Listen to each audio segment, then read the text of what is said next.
Pada suatu hari, Abu Nawas dibuat kaget bukan main ketika seorang utusan Baginda Raja datang ke rumahnya.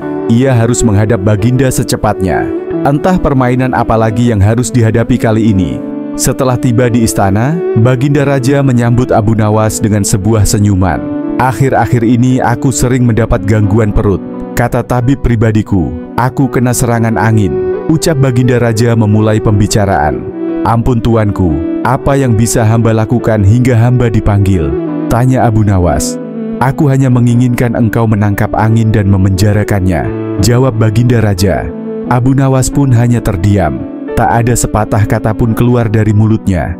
Ia tidak memikirkan bagaimana cara menangkap angin nanti, tetapi ia bingung bagaimana cara membuktikan bahwa yang ditangkap itu memang benar-benar angin. Karena angin tidak bisa dilihat, tidak ada benda yang lebih aneh dari angin. Tidak seperti halnya air, walaupun tidak berwarna, tetapi masih bisa dilihat. Sedangkan angin tidak. Baginda hanya memberi Abu Nawas waktu tidak lebih dari 3 hari. Abu Nawas pulang membawa pekerjaan rumah dari Baginda Raja.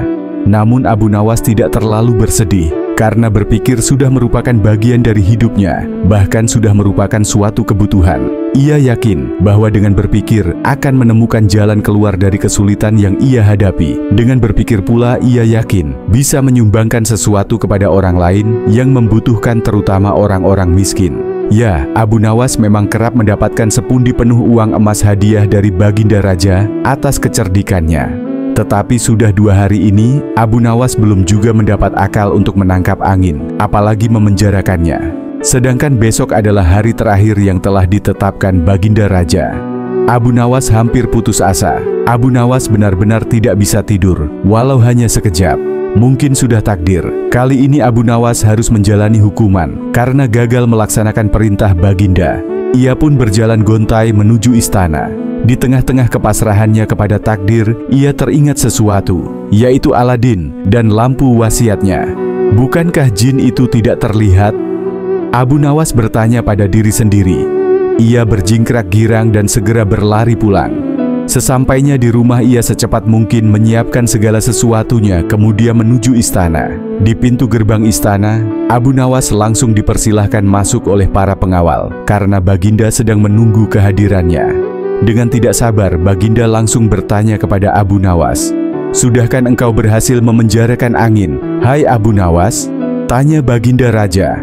"Sudah Paduka Yang Mulia," jawab Abu Nawas dengan muka berseri-seri sambil mengeluarkan botol yang sudah disumbat. Kemudian Abu Nawas menyerahkan botol itu, dan Baginda pun menimbang-nimbang botol tersebut. "Mana angin itu, hai Abu Nawas?" tanya Baginda. "Di dalam tuanku yang mulia," jawab Abu Nawas penuh rasa hormat. "Aku tak melihat apa-apa," kata Baginda Raja lagi. "Ampun tuanku, memang angin tidak bisa dilihat, tetapi bila Paduka ingin tahu angin, tutup botol itu harus dibuka terlebih dahulu," kata Abu Nawas menjelaskan. Setelah tutup botol dibuka, Baginda mencium bau busuk. Bau kentut yang begitu menyengat hidung. "Bau apa ini, hai Abu Nawas?" tanya Baginda marah.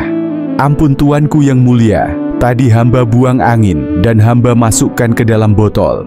Hamba takut angin yang hamba buang itu keluar, maka hamba memenjarakannya dengan cara menyumbat mulut botol," kata Abu Nawas ketakutan. Mendengar penjelasan Abu Nawas, Baginda Raja pun tidak jadi marah karena penjelasannya memang masuk akal. "Hehehehehe, kau memang pintar Abu Nawas," puji Baginda Raja. "Tapi, jangan keburu tertawa dulu." Abu Nawas masih memiliki kata-kata yang ingin ia sampaikan kepada Baginda Raja. "Baginda, panggil Abu Nawas." "Ya Abu Nawas," sahut Baginda Raja. "Hamba sebenarnya cukup pusing memikirkan cara melaksanakan tugas memenjarakan angin ini," keluh Abu Nawas. "Lalu apa maksudmu Abu Nawas?" "Hamba minta ganti rugi." "Kau hendak memeras seorang raja?" "Oh, bukan begitu Baginda." "Lalu apa maumu?" "Baginda harus memberi saya hadiah berupa uang sekedar untuk bisa belanja dalam 1 bulan. Kalau tidak, tantang Baginda. Kalau tidak, hamba akan menceritakan kepada khalayak ramai bahwa Baginda telah dengan sengaja mencium kentu hamba," tantang Abu Nawas. "Hah?" Baginda kaget dan jengkel, tapi kemudian tertawa terbahak-bahak. "Baik, permintaanmu kukabulkan," ujar Baginda Raja mengakhiri percakapan.